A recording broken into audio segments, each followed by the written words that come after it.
Now, turning to the Syrian civil war, the government's indiscriminate shelling of civilians in Aleppo in the past 2 weeks has sparked international outrage. President Bashar al-Assad's army, backed by Russia and Iran, has continued to bomb and shell hospitals, and the loss of medical personnel has left wounded residents with little or no help. VOA's Zlatica Hoke reports. Video footage showing dust-covered and bloodied babies being pulled out of debris in Aleppo and Idlib and children running through wreckage-covered streets to save their lives is sparking anger at Syria's regime and its supporters, but also at the world leaders who have failed to stop the carnage. I think it's disgusting that people, innocent people, civilians, are being sort of dismissed as collateral damage in a war.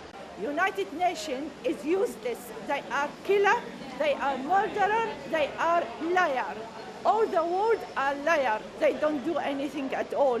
Activists say they are organizing more protests around the world. In US, in Argentina, and Spain, and Germany, and France, and other countries.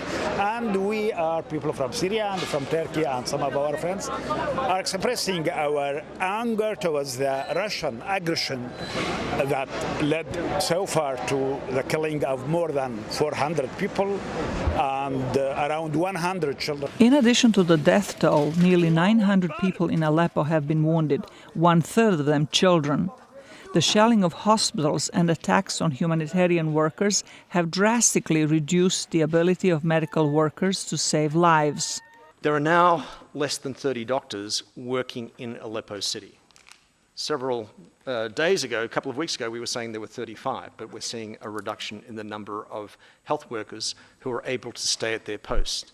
And believe me, these guys are exhausted, they're drained physically, emotionally, but the work they're doing is beyond heroic. The World Health Organization says 2 major Aleppo hospitals were deliberately targeted in recent days, as were the water supply sources.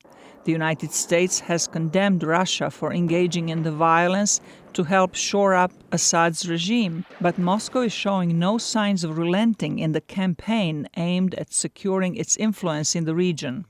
Russian airstrikes have killed more than 9,000 people across Syria in the past year. Zlatica Hoke, VOA News, Washington.